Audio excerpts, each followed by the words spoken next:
Hello guys, welcome back to knowledge क्रूजू officer. तो ये है आपकी कक्षा 12वीं की विषय हिंदी की सीजी बोर्ड की जो असाइनमेंट है दिसंबर माह की। तो ये जो 5वीं असाइनमेंट है वो आ चुकी है और सारे विषय के जो आंसर्स हैं वो हमारे चैनल पर आ गए हैं। तो आप वीडियोस पे जाके जरूर चेक करिएगा।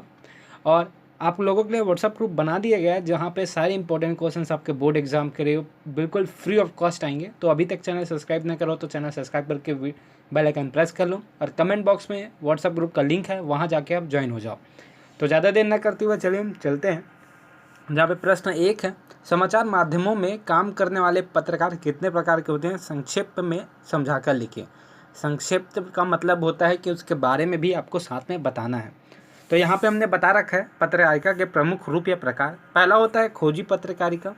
तो किस लोगों को कहा जाता है, यहाँ पे आप देख सकते हैं, मनुष्य स्वभाव से ही जिज्ञासु होता है, उसे वह सब जानना अच्छा लगता है जो सार्वजनिक नहीं हो अथवा जिन्हें छिपाने की कोशिश की जा रही हो। तो मनुष्य यदि पत्रकार हो तो उसकी यही कोशिश रहती है कि वह ऐसी ढूंढ बातें या सच उजागर करे और रहस्य की गहराइयों में कैद हो। तो ऐसे जो पत्रकार जो होते हैं उन्हें खोजी पत्रकारिता बोला जाता है।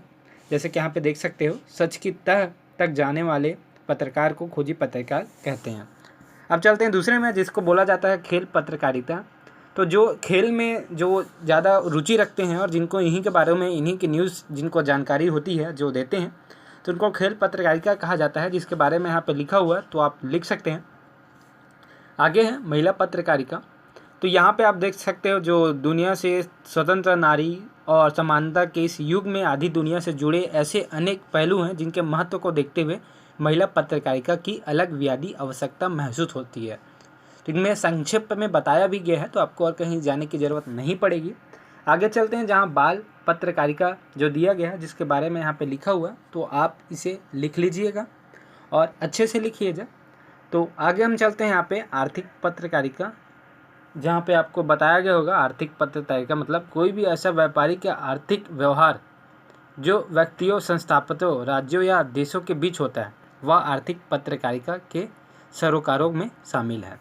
तो इस प्रकार इसके आर्थिक पत्रकारिता इसे कहा जाता है। अब यहाँ पे इसके बारे में दिया गया और प्रमुख पत्रिकाएं यहाँ पे और दिए गए हैं कि इकोनॉमिक्स टाइम्स जो पत्रिकाएं होते हैं उनके बारे में। और पत्रकारिता के कुछ और भी रूप होते हैं जिनको हम ऐसे ही बता रहे हैं, वैसे तो बहुत सारे हैं। तो आपको इस प्रकार लिखना है कि व्याख्यात्मक पत्रकारिता, दूसरा है विकास, तीसरा है संदर्भ, चौथा है संसदीय, पांचवा है रेडियो, दूरदर्शन, फोटो, विधि, अंतरिक्ष, सर्वधर्म। तो ये जो है सारी पत्रकारिता के टाइप हैं। तो हमने आपको मेन 5 जो होते हैं उन्हें बता दिए हैं, तो आप उसे अच्छे से लिखिएगा। अब आगे चलते हैं, यहाँ पे आपको इंटरनेट पर समाचार विषय पर एक आलेख लिखना है। तो इंटरनेट पर समाचार मतलब है कि जो आपको इंटरनेट के द्वारा समाचार मिलती है उन पर लिखना है। जैसे कि दैनिक भास्कर का न्यूज़ हो गया, जो जिसे ऐप के माध्यम से आपको नोटिफिकेशन मिलती है, तो उनके बारे में आपको लिखना है। तो यहाँ पर उसके जो आलेख है वो लिखे हुए हैं, तो इस आलेख को आप अच्छे से लिख लीजिएगा और राइटिंग अच्छी बनाइएगा ताकि आपको और अच्छे मार्क्स मिल सकें। और अगर आप लिख रहे हो यहाँ से तो पूरा लिखिएगा ताकि आपको और अच्छे मार्क्स मिले। और भी सारे जो वीडियोज़ हैं वो डल चुके हैं, तो जाके आप ज़रूर देखिएगा। तब आगे चलते हैं यहाँ पे। तो जैसे जैसे कहानी आगे बढ़ती है वैसे वैसे टीवी पर खबरें दर्शकों की अपडेट रखती है। जैसे कि टीवी पर जो होता है पत्रकारिता, जो न्यूज़ होता है वो तुरंत आ जाता है, जबकि जो न्यूज़पेपर होता है वो एक दिन बाद आता है। तो कुछ चीज़ें हैं जैसे कि आपको यहाँ पे देखने को मिलेगी। तो जो आलेख है उसे अच्छे तरीके से लिखिएगा ताकि आपको पूरे मार्क्स यहाँ पर मिल सके और आपको टेंशन ना हो। और आपके बोर्ड एग्ज़ाम की तैयारी भी हमारे द्वारा कराई जाएगी। तो चैनल को अभी तक सब्सक्राइब ना करो तो सब्सक्राइब जरूर कर लेना यार। अब चलते हैं प्रश्न 3 में, जहाँ पे पूछा गया बच्चे की एकाग्रता कैसे बढ़ाएं, विषय पर एक फीचर लिखिए। तो वहाँ पे भी एक फीचर लिखना है कि बच्चों की जो एकाग्रता है उसे कैसे बढ़ाया जाए। तो यहाँ पे जो फीचर है वो लिखा हुआ है कि आजकल के जो टेक्नोसेवी युग है उसमें टीवी, मोबाइल, वीडियो गेम जैसे डिवाइस आ गए हैं, तो बच्चे जो हैं उसी में विचलित हो गए हैं। तो इस प्रकार जो इसके आंसर्स हैं, आलेख हैं, वो यहाँ पर लिखा हुआ है, तो आप आराम से इसे लिखिएगा। अब आगे बढ़ाते हैं। तो जैसे कि यहाँ पे सारी चीज़ें जो हैं वो लिखी हुई है, तो आपको क्या करना है, स्टॉप करके लिख लेना है और अच्छे से लिखना है। और जो आपको जो भी आंसर्स चाहिए आप हमें वो कमेंट बॉक्स में बताइएगा, तो उसके आंसर हम यहाँ पर निकालेंगे। तो कुछ यहाँ पे टाइप है, जैसे मेमोरी गेम, उनको और अच्छे क्या क्या खिलाना चाहिए। तो जो मेमोरी गेम है, तो इस गेम में खेलने के लिए बच्चों को चीज़ों, फलों, सब्जियों आदि के नाम पता होने चाहिए। तो ऐसी कुछ गेमें हैं, तो आप इसे अपने से भी लिख सकते हो। चलते हैं, मिसिंग लेटर वर्ड है, ये भी थोड़ा आपको जो बच्चों की जो एकाग्रता है उसको बढ़ाती है। ऐसे जो गेम है ये सारी चीज़ें हैं जो बढ़ाती हैं। तीसरा है अंताक्षरी। तो इस प्रकार जो होता है वो सॉन्ग वगैरह यहाँ पे गाया जाता है, जैसे कि आप सबको पता होगा। आगे चलते हैं यहाँ पे, जहाँ पे है मिसिंग नंबर्स चौथा है, और उसके बाद जो है वो मिसिंग थिंग्स है। तो जो नंबर्स हैं वो आपको लिखे होते हैं, फिर वो उसे देखा होता है। तो ये जो सारी चीज़ें हैं वो उसको आपको लिख लेनी है, ताकि आपके जो मार्क्स हैं वो अच्छे से आएँ, क्योंकि आलेख ऐसी चीज़ है जिसको आपको डीप में एक्सप्लेन करना होता है।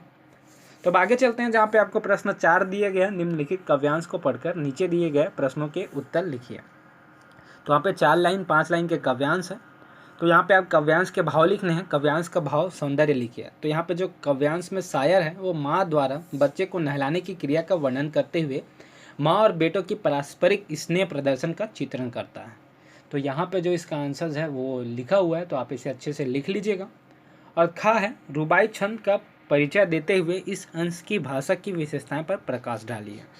तो जो रुबाई है उर्दू भाषा का छंद है, इसकी जो भाषा की विशेषता यह है कि इनमें उर्दू एवं लोक भाषा के विशिष्ट शब्द प्रयोग किए गए हैं। जैसे रुबाई में गेसु, घुटनियों, कंघी, पिन्हाती आदि विशिष्ट शब्द प्रयुक्त हैं। तो इस प्रकार जो खा का आंसर है वो आप यहाँ पे देख पा रहे हैं। अब चलते हैं पाँचवें में, जहाँ पे पूछा गया है आपको, दूर के ढोल सुहाने होते हैं क्योंकि उन्हीं का कर्सर दूर तक नहीं पहुँचती।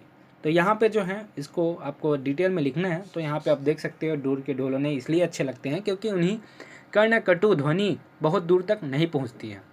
जब वे बज रहे हैं तो समीप बैठे लोगों के कान के पर्दे फाड़ रहे होते हैं, जबकि वो दूरी में भी नदी के किनारे संध्याकालीन समय में शांत हुए वातावरण में बैठे हुए लोगों को अपने मधुर स्वर से प्रसन्न कर रहे होते हैं। तो इसलिए दूर के जो ढोल है वो सुहाने होते हैं, यहाँ पे आपको बताया गया। तो आप इसे आप अच्छे से लिख लीजिएगा। आगे चलते हैं, जहाँ पे प्रश्न अच्छा है, जहाँ पे पूछा गया असली वस्तु है हेठ, खुटी नहीं, लेखक ने ऐसा कहने का क्या आशय है। तो असली वस्तु हेठ है, ना कि खुटी। इस बारे में लेखक ने क्या कहा यहाँ पे देख सकते हो, क्योंकि यही अवस्था साहित्य रचना में भी होती है, अर्थात मन के भाव ही असली वस्तु हैं, विषय अथवा शीर्षक नहीं। तात्पर्य यह है कि यदि हृदय में भाव एवं विचार हो तो किसी भी विषय पर लिखा जा सकता है। प्रस्तुत पद्यांश में हेठ उदाहरण मनोभाव के लिए दिया गया और खुटी का विषय के लिए। तो गार्डनियर महोदय के अनुसार जिस प्रकार मुख्य वस्तु हेठ होती है, खुटी नहीं, उसी प्रकार मन के भाव विचार मुख्य हैं, विषय नहीं।